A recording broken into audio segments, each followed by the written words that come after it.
Hey Magic fans, welcome back. This is your captain speaking. I have here the box EV from the second case of set boosters for Modern Horizon 2 on my handy dandy high-tech tablet, also known as paper and pen. Anyway, so moving right along here, you're going to see we're going to talk about the EV, and then we're going to talk a little bit about etched versus real foils, just so people don't get confused.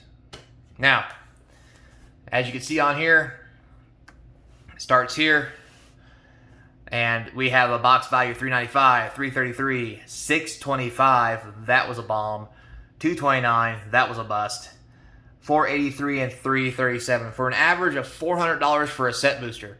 That is crazy, insane value. If you look, there's almost no value in the list. We have one box at 15, a 4, a 7, a 21. Didn't get a whole lot of money in the list, but over here we got plenty. Mythics, we had 184, 227, 466 on Mythics. That was 625. That was a big Mythic box. We have 68, 376, 222, 115 on rares, 92, 157, 159, 99, 192. So very interesting indeed. So with this said, this really shows that the box EV for the set boosters for Modern Horizons is still off the chart. Obviously, though, here you can see where, depending on the number of mythics and or rares you get, can really offset what side of the box you're on. It's really crazy when you look at these numbers. And this is without any good list cards, so it's really kind of crazy. You know, as you can see, the last set boosters here we had, it looks like the highest box, we had the 435 average with the highest box being 527. We beat that by a whole $100. And you can see here, we actually had some pretty decent list cards. We have $58 there, $55 there, but not a lot of hits in the list. This is not going to be a set that's for the list if that's why you're opening it. So just remember that. And to be honest with you, the reason why you get so much value out of this, and you gotta ignore, I got scribbles everywhere. You don't know what all my notes are for because I use this for all kinds of stuff. The main reason to buy this box is really fetch lands. Fetch lands is what really pushes this box over the top, just this set in general. So if you want fetch lands, this is the place to go. I really recommend buying this product. Preferably no more than $220 at most for a set box. I mean, I really look for around $189, $200, just because they're still in print. They're not hard to get. Everybody should have them. If they're jacking their prices up, it's just because they want to.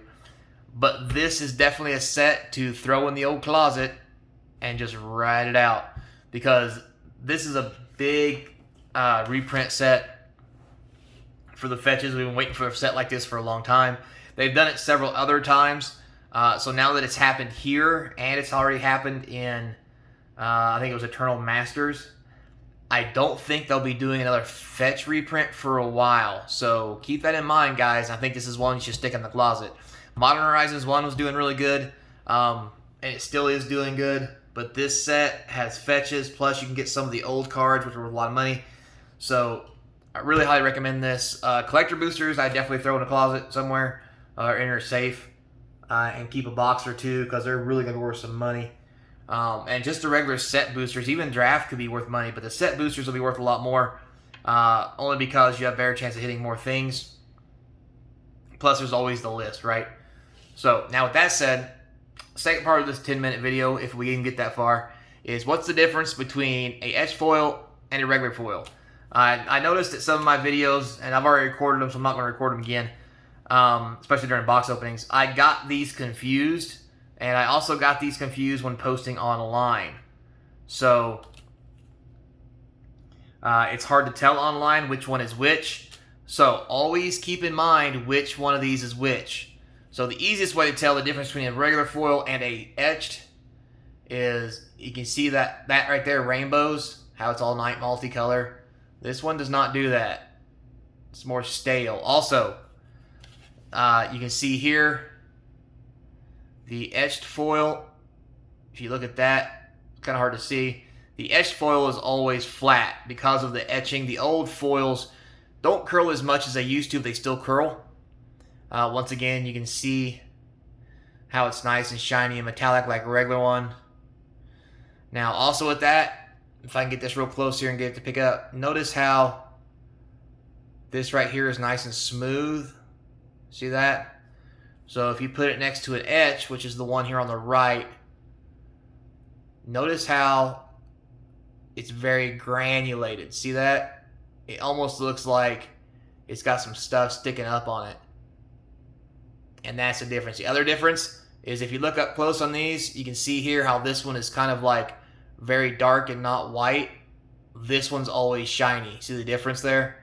Like, you can make it shiny by putting it in the correct light, but if you look straight on, like with the camera, you can see this is shiny, and this is kind of black, because it looks like that. See the difference there on that star? One's dark, one's not.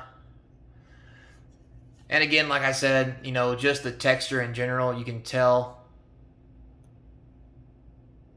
You can see it looks a lot different than this. So keep that in mind when you're out there buying your etched foils or your regular foils. Thing I think is funny, the regular foils like this that do curl that people have been complaining about forever are worth more than the etched foils you can actually get inside the collector boxes. I find that weird because just by looking at this etched foil, I know it's hard to see because of the light and what have you, but I think this etched foil looks a lot better, and it has a better kind of like dark, rich art to it, and I like it better than the regular foils, to be honest with you. And that's just me. Here, let me grab a couple of my fetch lamps to show you. 1 second. Hang on, let me find 2 of them.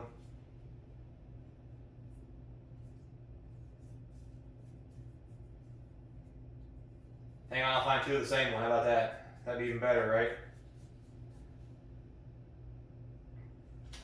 So here we go.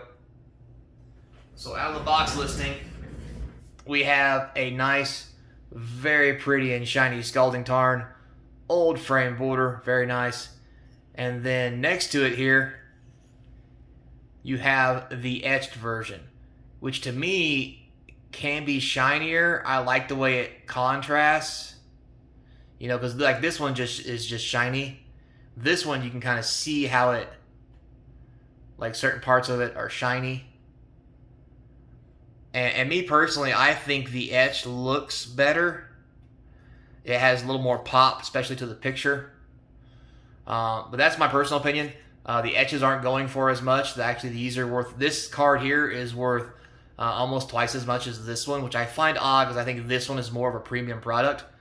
It's just people don't like it as much.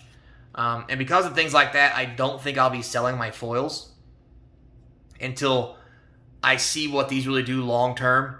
And by long term, I mean 6 months or so, to see if people start warming up to these fetches. And mainly because, like, after people have the old Pringley boys again, you know, they're really going to want these nice, cool, you know, flat foil cards, and they're so pretty. Oh, so pretty. Anyway, boys, so that's all I got for you today. Thanks a lot for your time. I'll make sure I name it right after the rest of my videos are over. But I have opened all my boxes. They've been listed on eBay along with lots of other things. So check out the eBay store. Link in the description. Like, subscribe, hit that notification bell. Put some comments down below. Tell me what you think. Do you like the regular foil, or would you rather the nice, pretty new etched version for yourself? What do you think is better? And should we keep going with this kind of style? So with all that said, guys, thanks a lot for your time. I really do appreciate it. And I'll see you next time.